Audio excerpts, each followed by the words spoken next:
നമസ്കാരം, ഇൻസൈഡിലേക്ക് സ്വാഗതം. കേരളത്തെ ആകമാനം പിടിച്ചുലച്ച ഒരു വിഷയം തന്നെയാണ് കണ്ണൂർ മുൻ ADM നവീൻ ബാബുവിന്റെ ദുരൂഹ സാഹചര്യത്തിലുള്ള മരണം. അത് ആത്മഹത്യയല്ല, കൊലപാതകമാണെന്നുള്ള രീതിയിലുള്ള എല്ലാവിധ സംശയങ്ങളും കൂടുതൽ ബലപ്പെടുന്ന തെളിവുകളും സാഹചര്യങ്ങളും ഓരോ ദിവസം കഴിയുന്തോറും പുറത്തു വരികയാണ്. ഈ ഘട്ടത്തിലാണ് മലയാളി വാർത്തയും സമഗ്രമായി നടത്തിയ അന്വേഷണത്തിലൂടെ ചില വിവരങ്ങൾ ഇതിനോടകം തന്നെ പ്രേക്ഷകർക്ക് മുന്നിലേക്ക് എത്തിച്ചിരിക്കുന്നത്. എന്തായിരുന്നാലും ഇതൊരു ആത്മഹത്യയല്ല, ഇതിന് പിന്നിൽ ഗൂഢാലോചനയുണ്ട് എന്നുള്ള സംശയം കൂടുതൽ ബലപ്പെടുന്നു. അദ്ദേഹം ആത്മഹത്യ ചെയ്തുവെങ്കിൽ അതിലേക്ക് നയിച്ച കാരണങ്ങൾ എന്താണ്? അതല്ല എങ്കിൽ അദ്ദേഹത്തെ കൊലപ്പെടുത്തിയെങ്കിൽ അതിന് പിന്നിൽ ആരൊക്കെ? ഇതിനെക്കുറിച്ചുള്ള ചോദ്യങ്ങൾ തന്നെയാണ് ഉത്തരം കിട്ടാതെ ഇപ്പോഴും അവശേഷിക്കുന്നത്. ഇതേക്കുറിച്ച് CBI അന്വേഷണം ഉണ്ടാകുമോ ഇല്ലയോ എന്നുള്ള ഒരു കാര്യം മാത്രമാണ് നവീൻ ബാബുവിന്റെ കുടുംബം ഇപ്പോൾ ആരാഞ്ഞുകൊണ്ടിരിക്കുന്നത്. സാർ, ഇപ്പോൾ നിലവിലെ സാഹചര്യത്തിൽ ആദ്യം മുതൽ തന്നെ ഇതൊരു ആത്മഹത്യ ആകില്ല, കൊലപാതകമാണെന്നുള്ളത് തറപ്പിച്ചു പറഞ്ഞത് നമ്മൾ തന്നെയാണ്. ഇപ്പോൾ അതിലേക്ക് തന്നെയാണ് കാര്യങ്ങൾ വിരൽ ചൂണ്ടുന്നത്. നവീൻ ബാബു ആത്മഹത്യ ചെയ്തു എന്ന വാർത്ത ചാനലുകളിൽ ഫ്ലാഷ് ന്യൂസായി വരുന്ന 14-ാം തീയതി രാവിലെ, 14-ാം തീയതി വൈകിട്ട് PP ദിവ്യയുടെ അധിക്ഷേപ പ്രസംഗം, 15-ാം തീയതി രാവിലെ ചാനലുകളിൽ ഫ്ലാഷ് ന്യൂസായി വരുന്നു. നവീൻ ബാബുവിന്റെ ആത്മഹത്യ എന്ന ടൈറ്റിൽ തന്നെയാണ് വന്നുകൊണ്ടിരിക്കുന്നത്. പക്ഷെ ആ വാർത്തയുടെ ഉള്ളറകളിലേക്ക് ആദ്യം നമ്മളൊന്ന് കടന്നു ചെന്നപ്പോൾ ഒരുപാട് സംശയങ്ങൾ, ഈ കണ്ണികൾ കൂട്ടിമുട്ടുന്നില്ല. ഞാൻ ചില മാധ്യമ പ്രവർത്തകരെ അപ്പോൾ ഫോണിൽ വിളിച്ചു. അവരോട് ചോദിച്ചു, ഈ ആത്മഹത്യ എന്നുള്ള വാർത്ത നിങ്ങൾക്ക് എവിടെ നിന്നാണ് ലഭിച്ചത്? അപ്പോൾ അവർ പറഞ്ഞു, പോലീസിൽ നിന്ന്. പോലീസ് എന്ത് അടിസ്ഥാനത്തിലാണ്? ഇൻക്വസ്റ്റ് പൂർത്തിയാക്കിയോ? പ്രാഥമിക ഇൻക്വസ്റ്റിൽ ആത്മഹത്യ എന്നാണ് അവർ പറയുന്നത്. പോസ്റ്റ്മോർട്ടം കഴിഞ്ഞിട്ടില്ല. ഇപ്പോൾ തന്നെ ആത്മഹത്യ എന്ന് കൊടുക്കുന്നതിൽ ഒരു യുക്തിഭദ്രതയില്ലായ്മയില്ല എന്ന് ചോദിച്ചു. അപ്പോൾ അവർക്ക് വ്യക്തമായ ഉത്തരമില്ല. അപ്പോൾ പോലീസ് ആദ്യം തന്നെ ഇതൊരു ആത്മഹത്യ എന്ന തിരക്കഥ വരുത്തി തീർത്തിരിക്കുന്നു. ആരൊക്കെയോ ഇതിന് പിന്നിൽ കളിക്കുന്നുണ്ട് എന്നത് വ്യക്തമാക്കുന്ന തരത്തിലാണ് പിന്നീട് അവിടെ നിന്ന് വരുന്ന പല വാർത്തകളും. എല്ലാം ഒരു തിരക്കഥയിൽ എന്നതുപോലെ നവീൻ ബാബു ആത്മഹത്യ ചെയ്തത് തലേ ദിവസം PP ദിവ്യ നടത്തിയ അധിക്ഷേപ പ്രസംഗം മാത്രമല്ല, നവീൻ ബാബു മറ്റെന്തൊക്കെയോ ഭയപ്പെടുന്നുണ്ട്. നവീൻ ബാബു പ്രശാന്തന്റെ കയ്യിൽ നിന്ന് മാത്രമല്ല, മറ്റു പലരുടെ കയ്യിൽ നിന്നും കൈക്കൂലി വാങ്ങിയിട്ടുണ്ട്. ഈ അഴിമതി കഥകൾ പുറത്തു വരുമ്പോൾ ഒരുപക്ഷെ ഇതൊക്കെ അപകടം ചെയ്യുന്നു ഭയപ്പെട്ട് അയാൾ ആത്മഹത്യ ചെയ്തു എന്ന നിലയിൽ പെട്ടെന്ന് തന്നെ ഉപകഥകൾ പ്രചരിക്കാൻ തുടങ്ങിയ ഇതെല്ലാം ഒരേ സോഴ്സിൽ നിന്നാണ് വരുന്നത്. മലയാളി വാർത്ത അവതരിപ്പിച്ച ആദ്യ റിപ്പോർട്ടിൽ നമ്മൾ ഇതെല്ലാം പോയിന്റ് ഔട്ട് ചെയ്തുകൊണ്ട് ഇത് ആത്മഹത്യയല്ല, കൊലപാതകത്തിനുള്ള സാധ്യതകൾ ഏറെ എന്ന് വളരെ വ്യക്തമായി പറഞ്ഞിരുന്നു. അന്ന് ഡ്രൈവർ ഷംസുദ്ദീന്റെ നീക്കങ്ങളിൽ നമുക്കുള്ള സംശയം, അന്ന് കാസർഗോഡ് നിന്ന് മുനീശ്വരൻ കോവിലിന് മുന്നിൽ എത്തും എന്ന് പറഞ്ഞ ഒരു സുഹൃത്തിനെ കുറിച്ചുള്ള സംശയം. കാരണം ആ സുഹൃത്ത് ആരാണ് എന്നൊന്നും ഷംസുദ്ദീൻ വ്യക്തമാക്കിയിരുന്നില്ല. ചുരുക്കത്തിൽ നവീൻ ബാബു ആത്മഹത്യ ചെയ്തതല്ല, നവീൻ ബാബുവിനെ ആരോ ക്രൂരമായി കൊല ചെയ്ത് കെട്ടിത്തൂക്കിയതാണ് എന്ന ധാരണ പൊതുവെ ആദ്യ ദിവസത്തിൽ തന്നെ പലർക്കും ഉണ്ടായി. എന്നാൽ അങ്ങേയറ്റം ഞെട്ടിപ്പിക്കുന്ന ചില സംഭവങ്ങൾക്ക് പിന്നീട് നമ്മൾ നേരിട്ട് ദൃക്സാക്ഷികളായി. അതില് ആദിത്യനൊപ്പം വന്ന് നവീൻ ബാബുവിന്റെ മരണ വീട്ടിൽ മലയാളപ്പുഴയിലെത്തിയ ഡോണും നിങ്ങൾ നേരിട്ട് കണ്ട പല സംഭവങ്ങളുണ്ട്. അപ്പോൾ തന്നെ ആദിത്യ എന്നെ അവിടുന്ന് വിളിച്ചിരുന്നു. മലയാളപ്പുഴയിലെ വീട്ടിൽ നിന്ന് നവീൻ ബാബുവിന്റെ മൃതദേഹം സംസ്കരിക്കുന്നതിന് തൊട്ട് മുമ്പുള്ള, ബോഡി എത്തുന്നതിന് തൊട്ട് മുന്നേ ഉള്ള സമയങ്ങളിൽ, നിങ്ങൾ എന്റെ ഓർമ്മ ശരിയാണെങ്കിൽ 16-ാം തീയതി അവിടെ ഉണ്ട്, മലയാളപ്പുഴയിലുണ്ട്. 17-ാം തീയതി രാവിലെ ആയിരുന്നു സംസ്കാര ചടങ്ങുകൾ. 16-ാം തീയതി തന്നെ ബോഡി കണ്ണൂരിൽ നിന്നെത്തി. അപ്പോൾ അവിടെയുള്ള കാര്യങ്ങൾ അന്ന് ആദിത്യൻ വിവരിച്ചതനുസരിച്ച് പത്തനംതിട്ടയിലെ പാർട്ടിക്ക് വല്ലാത്ത തിടുക്കം. അപരിചിതർ അങ്ങോട്ട് വരാതെ അവർ പരമാവധി നോക്കുന്നു. ഈ മൃതദേഹവുമായി അടുത്ത് ഇടപഴകാനുള്ള സാധ്യതകൾ ഇല്ലാതാക്കുന്നു. വീട്ടുകാരെ അവർ പൂർണ്ണമായി വലയം ചെയ്തു നിൽക്കുന്നു. സഹോദരൻ പ്രവീൺ ബാബുവിന് ചുറ്റും പോലും പാർട്ടി നേതാക്കൾ, കണ്ണൂരിൽ നിന്നെത്തിയ പാർട്ടി നേതാക്കളുടെ സാന്നിധ്യം. അന്ന് ആദിത്യനെ ഫോൺ ചെയ്യുമ്പോൾ കണ്ണൂരിൽ നിന്നുള്ള പല അജ്ഞാത നേതാക്കളും എന്ന് പറഞ്ഞാൽ വലിയ പ്രസിദ്ധി, പത്തനംതിട്ടക്കാരെ സംബന്ധിച്ച് അവിടെയുണ്ട്. ഇക്കാര്യങ്ങളിൽ കണ്ണൂരിൽ നിന്ന് ഉള്ള ആളുകളുടെ കാര്യത്തിൽ പല സംശയവും അവിടെയുള്ള ലോക്കൽ ആൾക്കാർക്കുണ്ട് എന്ന് എന്നോട് പറഞ്ഞു. പരിചയമില്ലാത്ത നിരവധി ആളുകൾ അവിടെ ഉണ്ടായിരുന്നു. പക്ഷേ അദ്ദേഹം ഇത്രയും വലിയൊരു ഉദ്യോഗസ്ഥനായതുകൊണ്ട് തന്നെ അദ്ദേഹത്തെ കാണാനായി എത്തിയതായിരിക്കും എന്നുള്ള സംശയവും സ്വാഭാവികമായി എല്ലാവരും പ്രകടിപ്പിക്കുന്നതാണ്. പക്ഷെ അതിനിടയിൽ ഒരു സ്ത്രീ, ഒരു യുവതി അങ്ങോട്ടേക്ക് പാഞ്ഞു വരുന്നു കണ്ണൂരിൽ നിന്ന്. നവീൻ ബാബു ആത്മഹത്യ ചെയ്തതല്ല, ഇതൊരു കൊലപാതകമാണ് എന്ന് കേരള സമൂഹത്തോട് പൊതുമണ്ഡലത്തിൽ നിന്ന് അല്ലെങ്കിൽ സമൂഹത്തിൽ നിന്ന് ഉയർന്ന ആദ്യ ശബ്ദമായിരുന്നു ആ സ്ത്രീയുടേത്. അവർ അതിശക്തമായ നിലയിൽ നവീൻ ബാബു ആത്മഹത്യ ചെയ്തതല്ല, ഇതൊരു കൊലപാതകമാണ് എന്ന് ആവർത്തിച്ച് വിളിച്ചു പറഞ്ഞുകൊണ്ടിരുന്നു. 16-ാം തീയതി രാവിലെ സംസ്കാരത്തിന് മുൻപ് നവീൻ ബാബുവിന്റെ മൃതദേഹം ദഹിപ്പിക്കുന്നതിന് മണിക്കൂറുകൾക്ക് മുൻപ് ഈ സ്ത്രീ നവീൻ ബാബുവിന്റെ വീടിന് മുന്നിൽ നിന്ന് പലരോടും അലറി വിളിച്ചു പറഞ്ഞു, ഇതൊരു ആത്മഹത്യയല്ല, കൊലപാതകമാണ്. നിങ്ങൾ നവീൻ ബാബുവിന്റെ ഈ മൃതദേഹം ദഹിപ്പിക്കരുത്, ഈ ശരീരം കത്തിച്ചു കളയരുത്, ഇത് റീപോസ്റ്റ്മോർട്ടം ചെയ്യണം. പരിയാരം മെഡിക്കൽ കോളേജിൽ അട്ടിമറി നടന്നിരിക്കുന്നു. ഈ വിവരവുമായി കണ്ണൂരിൽ നിന്നെത്തിയ ഒരു അജ്ഞാത സ്ത്രീ. ഈ സ്ത്രീ ആദ്യം മലയാളി വാർത്തയോട് തന്നെയാണ് പ്രതികരിച്ചത്. പിന്നീട് മറ്റു മാധ്യമങ്ങൾക്ക് പ്രതികരണങ്ങൾ കൊടുക്കാതെ പോലീസ് അവരെ വളഞ്ഞ് ഒരു ഓട്ടോറിക്ഷയിൽ കയറ്റി കടത്തിക്കൊണ്ടുപോയി. ഈ ദൃശ്യങ്ങളടക്കം നമ്മളൊന്ന് ശേഖരിച്ചിട്ടുണ്ട്.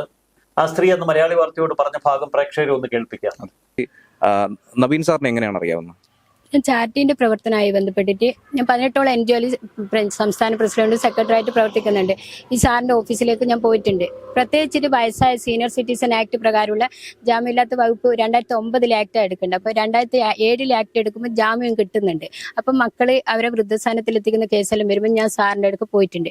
സാർ ആ ഓഫീസിൽ വന്ന മുതൽ പോയിട്ടുണ്ട്. ഒരു 5 വയസ്സ് ആരോടും മേടിക്കുന്നില്ല. അന്നേരം ആ സ്പോട്ടിന് തന്നെ രാജമാണിക്യ സാറെല്ലാം ചെയ്ത പോലെ, രത്തങ്കേക്കർ സാറ് ചെയ്ത പോലെ, മീർ മുഹമ്മദ് സാറ് ചെയ്ത പോലെ, പിന്നെ ബാലകിരൺ സാർ ചെയ്ത പോലെ ഏറ്റവും നല്ല ഒരു കളക്ടറായിട്ട് അവിടെ ആരോട് കൈക്കൂലിയൊന്നും വാങ്ങിക്കാണ്ട് സത്യസന്ധമായിട്ട് പാവങ്ങളെ സഹായിക്കുന്ന നല്ലൊരു ADM ആയിട്ടാണ് ഞാൻ കാണുന്നത്.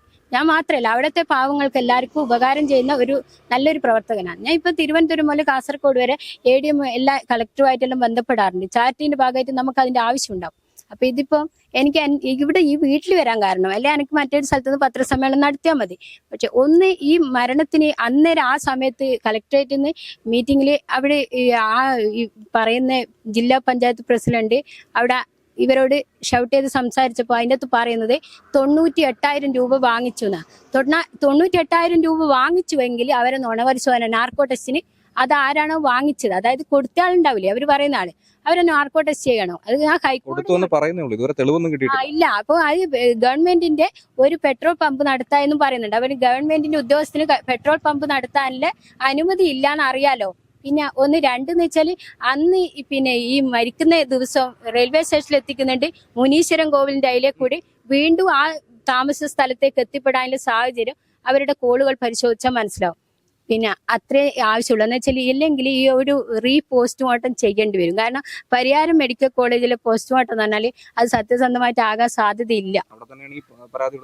നിങ്ങൾ എല്ലാവരും ഇവരുടെ ബോഡി ഒന്ന് സെർച്ച് ചെയ്യുക. ആരെങ്കിലും മർദ്ദിക്കോ എന്തെങ്കിലും ചെയ്ത് ശരീരത്തിന് പാടുകളുണ്ടോ? ഒരു കക്കൂസിൽ പോയിട്ട് തൂങ്ങി വരിക്കേണ്ട ഒരു വ്യക്തിയല്ല അദ്ദേഹം. അങ്ങനെ ചെയ്തു എന്ന് ഞാൻ വിശ്വസിക്കുന്നില്ല. അപ്പം ഞാനല്ല ഒരാൾക്കും അതിന്റെ ഒരു മരണവുമായി ബന്ധപ്പെട്ട് ഇത് ഞാൻ കേൾക്കാൻ ഹൈക്കോടതി ജഡ്ജി കേൾക്കാൻ വേണ്ടിയിട്ട് പറയുന്നതാണ്. നിങ്ങൾ ചോദിച്ചോണ്ട് അല്ലാണ്ട് ഞാൻ ആളാകെ നിങ്ങളെടുത്ത് വന്നതല്ല. അപ്പൊ എനിക്ക് ഇതിന്റെ മരണത്തിന്റെ അകത്തുള്ള ദുരൂഹത എങ്ങനെയാണെന്ന് അറിയണം. ഇവരുടെ കോളുകൾ പരിശോധിച്ചാൽ മനസ്സിലാവും. പിന്നെ ഒരു റീപോസ്റ്റ്മോർട്ടം നടത്തിയാൽ സത്യസന്ധമായിട്ട് ഇവരെങ്ങനെയാണ് മരണപ്പെട്ടതെന്ന് അറിയും. പരിയാരം മെഡിക്കൽ കോളേജിൽ നിന്ന് സത്യസന്ധമായിട്ടുള്ള വിവരം കിട്ടൂല.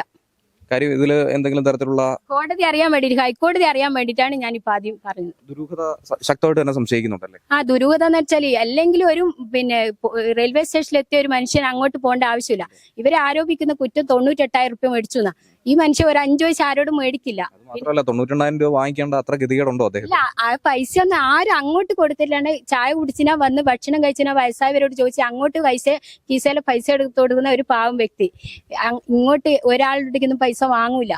പിന്നെ അത് നേരം അവര് ഈ കൊടുത്തുനിന്ന് ആരെങ്കിലും കൊടുത്ത ആരോപണം ഉന്നയിച്ചിട്ട് ദിവ്യ പറഞ്ഞല്ലോ, അവരെ നാർക്കോ ടെസ്റ്റ് ചെയ്ത് സത്യസന്ധത തെളിയിക്കട്ടല്ലേ. അല്ലാണ്ട് ഇതിപ്പോ നമുക്ക് ആവശ്യം ഇതിന്റെ സത്യം അറിയണം. ഏതെങ്കിലും ഒരു കേസോ അല്ലെങ്കിൽ മറ്റെന്തെങ്കിലും ഇടപാടുമായിട്ട് ബന്ധപ്പെട്ട് അദ്ദേഹമായിട്ട് സമീപിച്ച ഒരു അനുഭവം? കുറെ അനുഭവം ഉണ്ട്. ഇപ്പൊ ഇതിന് കുറച്ച് ഒരു 5-6 മാസം മുമ്പ് പരിയാരം മെഡിക്കൽ കോളേജിൽ നിന്ന് ഒരാളുടെ മരണവുമായി ബന്ധപ്പെട്ടിട്ട് അവിടുത്തെ ഞാൻ ഷർസി മാഡത്തിനോടെല്ലാം സമീപിച്ചപ്പോ ഇവരടുക്ക് ഞാൻ പോയിട്ടുണ്ട്. അപ്പൊ അതിനകത്ത് ആ മരണത്തില് പിന്നെ ദിവ്യയുടെ ഭർത്താവിടെ പരിയാരം മെഡിക്കൽ കോളേജിൽ ഉണ്ടല്ലോ. അപ്പൊ അതിനകത്ത് നാർക്കോ ടെസ്റ്റ് ചെയ്യേണ്ട സംഭവങ്ങൾ ഉണ്ടാകുമ്പോൾ നമ്മൾ ഒരു പോസ്റ്റ്മോർട്ടത്തിൽ മരണമാണെന്ന് തെളിയിക്കണ്ടെങ്കിൽ നാച്ചുറൽ ഡെത്ത് എന്ന് പറയണ്ടെങ്കിൽ അവിടെ സംഭവിക്കുന്ന എന്താണെന്ന് വെച്ചാൽ അവരുടെ ആന്തരിക പരിശോധിക്കണം. ഭക്ഷണാവശിഷ്ടങ്ങൾ 400 ഗ്രാം ഭക്ഷണാവശിഷ്ടങ്ങൾ ഉണ്ടെന്ന് പറഞ്ഞു. അപ്പൊ അത് പരിശോധിക്കണം. ഇതൊക്കെ പരിശോധിച്ച് ലാബ് കൊണ്ടുപോയി പരിശോധിച്ചാലാണ് ഒരു വ്യക്തി ഇങ്ങനെയാണ് മരണപ്പെട്ടത്. ഇതൊന്നും കാണിക്കാണ്ട് നാച്ചുറൽ ഡെത്ത് എന്ന് പറയുന്നത്. അപ്പൊ അതിന് എന്ത് തെളിവ് എന്ത് പ്രൂഫാണ് കൊടുക്കാൻ പറ്റുക? അപ്പൊ അത് ഒരാളെ ദഹിപ്പിച്ചാൽ റീപോസ്റ്റ്മോർട്ടം ചെയ്യാൻ പറ്റില്ല. റീപോസ്റ്റ്മോർട്ടം ചെയ്യുന്നതിന് മുമ്പ് സത്യസന്ധമായിട്ടുള്ള അറിഞ്ഞാൽ മാത്രമേ റീപോസ്റ്റ്മോർട്ടം ചെയ്യാൻ പറ്റൂ. അപ്പൊ ഇത് ഇങ്ങനെ ഒരു പ്രതികരണം ഈ അജ്ഞാത യുവതി നടത്തുമ്പോൾ അവിടെ ഉണ്ടായിരുന്ന ഒരു സമൂഹത്തിന്റെ അല്ലെങ്കിൽ ആളുകളുടെ പ്രതികരണം എന്തായിരുന്നു?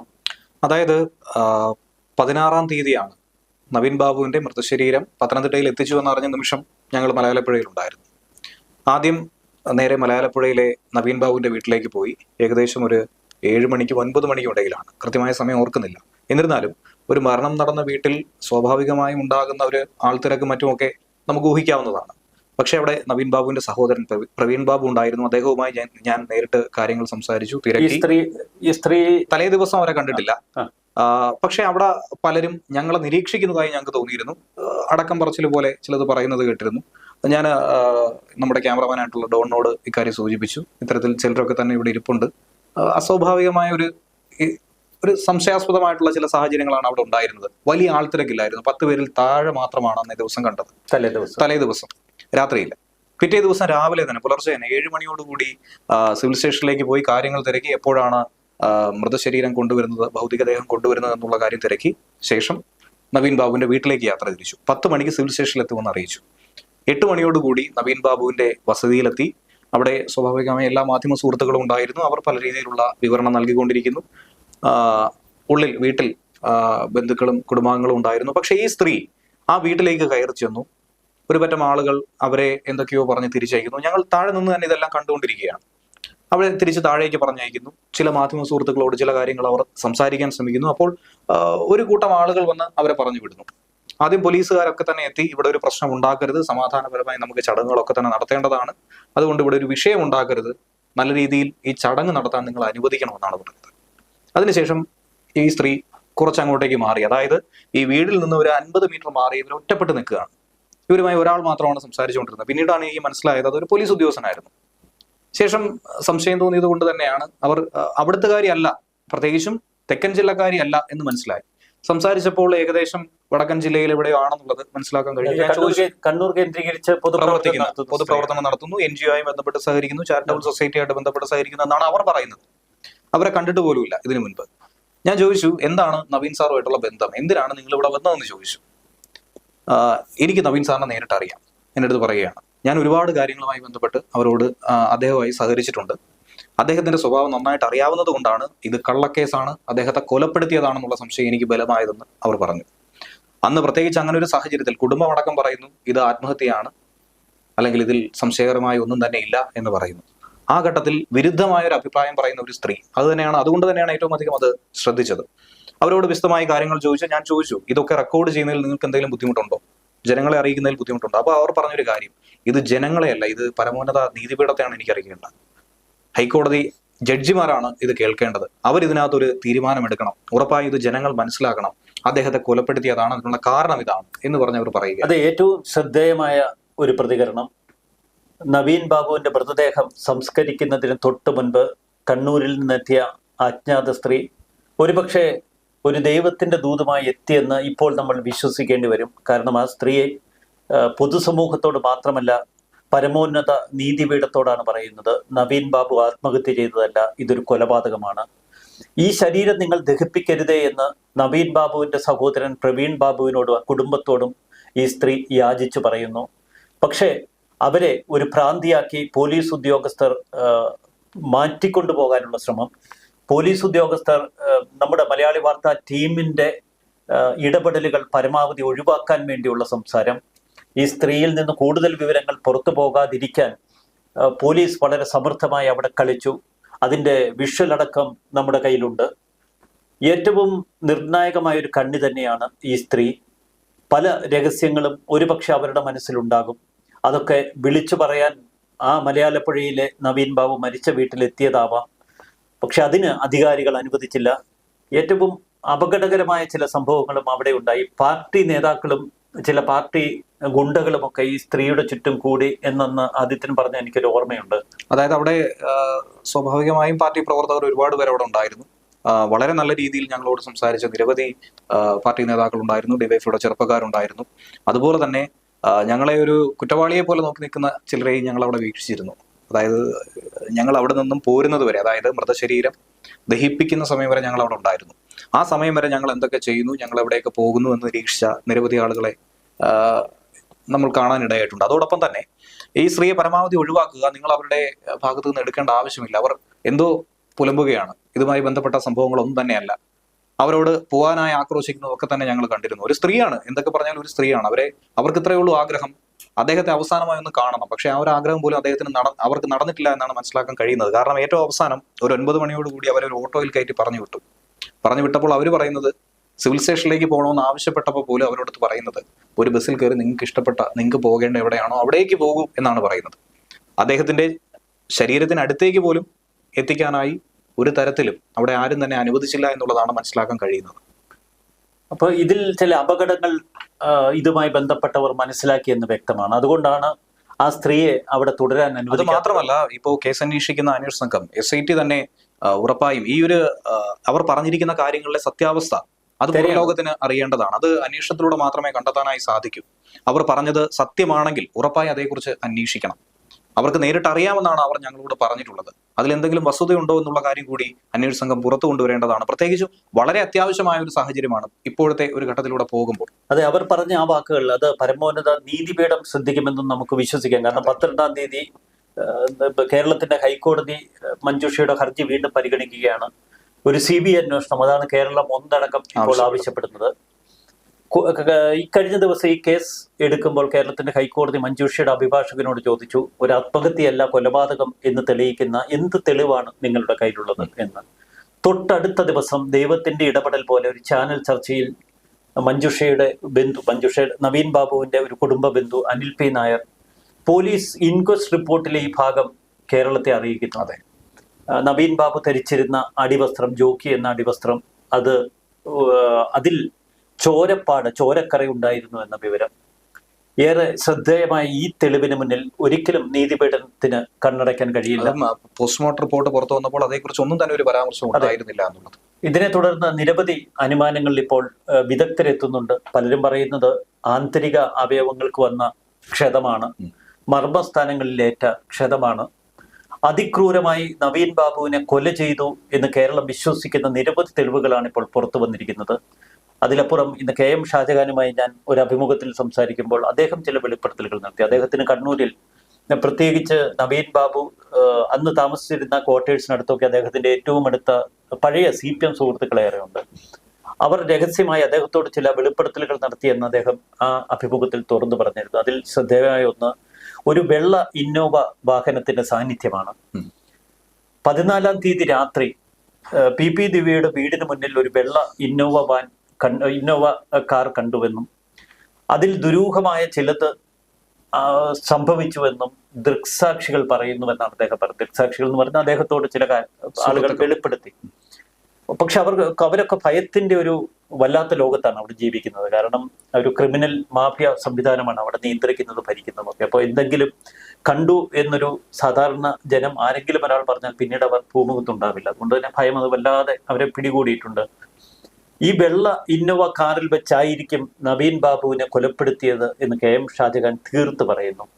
അതിനുശേഷം അയകെട്ടാൻ ഉപയോഗിക്കുന്ന ഈ മൊബൈൽ ചാർജറിന്റെ ഒക്കെ വലിപ്പമുള്ള ഒരു ചെറു പ്ലാസ്റ്റിക് കയറിൽ ഈ 55 കിലോയിലധികം ഭാരമുള്ള നവീൻ ബാബുവിനെ കെട്ടിത്തൂക്കുന്നു. സാധാരണഗതിയിൽ അങ്ങനെ ചെറു പ്ലാസ്റ്റിക് കയറിലൊന്നും കെട്ടിത്തൂക്കിയാൽ ഒരാൾ അങ്ങനെ കെട്ടിത്തൂങ്ങി ആത്മഹത്യക്കൊന്നും സാധ്യതയില്ല. കാരണം കയറ് പൊട്ടി താഴെ വീഴാൻ സാധ്യത. എന്നാൽ അതിനേക്കാളൊക്കെ ദുരൂഹമായ ഒട്ടനവധി കാരണങ്ങൾ. എങ്ങനെ നവീൻ ബാബു രാത്രി ക്വാർട്ടേഴ്സിലെത്തി? ആരാണ് ക്വാർട്ടേഴ്സിൽ നവീൻ ബാബുവിനെ കൊണ്ടുചെന്നത്? എങ്ങനെയാണ് നവീൻ ബാബുവിനെ കൊലപ്പെടുത്തിയത്, കെട്ടിത്തൂക്കിയത്? ആ ക്വാർട്ടേഴ്സിന്റെ വാതിൽ തുറന്നു കിടന്നിരുന്നു.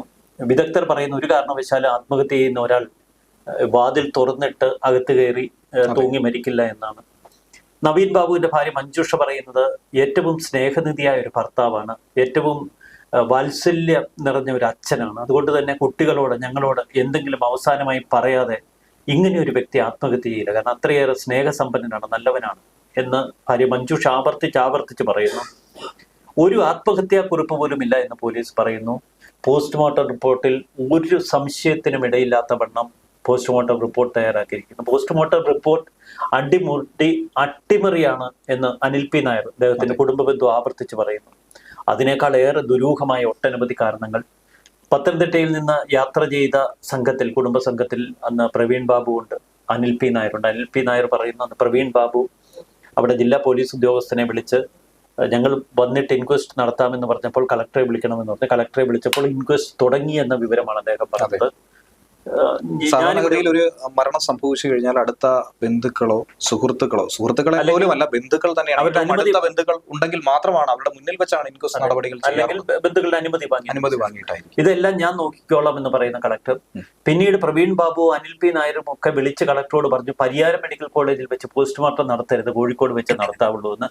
ഇവിടെ ഏറ്റവും ശ്രദ്ധേയമായ ഒരു കാര്യം കേരള പൊതുസമൂഹത്തിന് മുന്നിൽ ഞങ്ങൾക്ക് പറയാനുള്ളത്, അന്ന് മലയാളപ്പുഴയിലെ നവീൻ ബാബു മരിച്ച വീട്ടിൽ വെച്ച് ആ സ്ത്രീ ആവർത്തിച്ചു പറയുന്ന ഒരു കാര്യം, പരിയാരം മെഡിക്കൽ കോളേജിൽ അട്ടിമറി നടന്നിരിക്കുന്നു, നിങ്ങൾ വീണ്ടും ഈ മൃതദേഹം പോസ്റ്റ്മോർട്ടം ചെയ്യണം, ഇത് പറയാനാണ് ഞാൻ ഇവിടെ വന്നിരിക്കുന്നത്. ആ സ്ത്രീ പറയുന്ന ഭാഗം ഒന്നുകൂടെ പ്രേക്ഷകരൊന്ന് കേൾക്കട്ടെ. പിന്നെ അത്രേ ആവശ്യമുള്ളൂ എന്ന് വെച്ചാൽ ഇല്ലെങ്കിൽ ഈ ഒരു പോസ്റ്റ്മോർട്ടം ചെയ്യേണ്ടി വരും. കാരണം പരിയാരം മെഡിക്കൽ കോളേജിലെ പോസ്റ്റ്മോർട്ടം എന്ന് പറഞ്ഞാൽ അത് സത്യസന്ധമായിട്ട് ആകാൻ സാധ്യതയില്ല. നിങ്ങൾ എല്ലാവരും ഇവരുടെ ബോഡി ഒന്ന് സെർച്ച് ചെയ്യുക. ആരെങ്കിലും മർദ്ദിക്കോ എന്തെങ്കിലും ചെയ്ത് ശരീരത്തിന് പാടുകളുണ്ടോ? ഒരു കക്കൂസിൽ പോയിട്ട് തൂങ്ങി വരിക്കേണ്ട ഒരു വ്യക്തിയല്ല അദ്ദേഹം. അങ്ങനെ ചെയ്തു എന്ന് ഞാൻ വിശ്വസിക്കുന്നില്ല. അപ്പം ഞാനല്ല, ഒരാൾക്കും അതിന്റെ ഒരു മരണവുമായി ബന്ധപ്പെട്ട് ഇത് ഞാൻ കേൾക്കാൻ ഹൈക്കോടതി ജഡ്ജി കേൾക്കാൻ വേണ്ടിയിട്ട് പറയുന്നതാണ്. നിങ്ങൾ ചോദിച്ചോണ്ട് അല്ലാണ്ട് ഞാൻ ആളാകെ നിങ്ങളെടുത്ത് വന്നതല്ല. അപ്പൊ എനിക്ക് ഇതിന്റെ മരണത്തിന്റെ അകത്തുള്ള ദുരൂഹത എങ്ങനെയാണെന്ന് അറിയണം. ഏറ്റവും നടുക്കുന്ന ഒരു വിവരം തന്നെയാണ് പ്രേക്ഷകർക്ക് മുന്നിൽ പങ്കുവയ്ക്കാനുള്ളത്.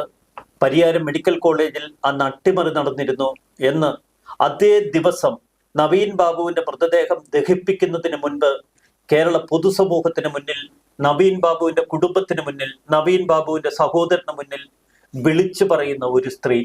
ആ സ്ത്രീ അന്ന് പറയുന്നത് കേട്ടിരുന്നെങ്കിൽ, ആ വാക്കിന് നമ്മൾ ഇത്തിരി കൂടുതൽ വില കൽപ്പിച്ചിരുന്നു എങ്കിൽ പ്രവീൺ ബാബുവോ നവീൻ ബാബുവിന്റെ കുടുംബമോ ആ സ്ത്രീയുടെ വാക്കുകൾക്ക് അന്ന് കൂടുതൽ ചെവി കൊടുത്തിരുന്നെങ്കിൽ. പക്ഷെ നമുക്ക് അങ്ങനെ പ്രതീക്ഷിക്കുക വയ്യ. കാരണം അവരൊക്കെ ഒരു തടവറയിലായിരുന്നു. അന്ന് പാർട്ടി നേതാക്കളും പോലീസ് സംവിധാനവും റവന്യൂ ഉദ്യോഗസ്ഥരും എല്ലാവരും ചേർന്ന ഒരു വലിയ തടവറയ്ക്കുള്ളിൽ ആ കുടുംബത്തെ അടച്ച് ആ സമ്മർദ്ദത്തിൽ പെട്ടെന്ന് തന്നെ നവീൻ ബാബുവിന്റെ മൃതദേഹം സംസ്കരിച്ചു, അത് ദഹിപ്പിച്ചു. അതുകൊണ്ട് തന്നെ തെളിവുകൾ ഇനി അവശേഷിക്കുന്നില്ല എന്ന് കൊലയാളികൾ കരുതിയിട്ടുണ്ടാകാം. പക്ഷെ കൊലയാളികൾക്ക് തെറ്റുപറ്റിയിരിക്കുന്നു. കാരണം ദൈവത്തിന്റെ ഇടപെടൽ പോലെ ഇപ്പോൾ ആ രക്തക്കറ നിറഞ്ഞ അടിവസ്ത്രവും മറ്റ് തെളിവുകളും ഒക്കെ പുറത്തേക്ക് വരുന്നു. നീതിന്യായ കോടതിയുടെ മുന്നിൽ ഇതൊക്കെ വലിയ തെളിവുകളായി എത്തും. അതുകൊണ്ട് തന്നെ മഞ്ജുഷയ്ക്ക് ഈ കേസിൽ നീതി കിട്ടും എന്ന പ്രതീക്ഷ കൂടി വരുന്നു. തീർച്ചയായും, ഉറപ്പായും ഇതിലുള്ള സത്യാവസ്ഥ പുറം ലോകത്തിന് അറിയേണ്ടതായിട്ടുണ്ട്. നവീൻ ബാബുവിന്റെ ആത്മാവിന് ശാന്തി ലഭിക്കണമെങ്കിൽ ഇതിന്റെ ഉള്ളുകളികളൊക്കെ തന്നെ, കള്ളക്കളികളൊക്കെ തന്നെ പുറത്തു വരേണ്ടതാണ്. കുറ്റക്കാരൊക്കെ തന്നെ, ഇതിന് പിന്നിൽ പ്രവർത്തിച്ച ആരൊക്കെ ഉണ്ടോ അവരൊക്കെ തന്നെ നിയമത്തിന് മുന്നിൽ എത്തുകയും ശിക്ഷ വാങ്ങുകയും ചെയ്യുക എന്നുള്ളതാണ് മലയാളി വാർത്തയ്ക്ക് അടക്കം പറയാനുള്ളത്. നന്ദി, നമസ്കാരം.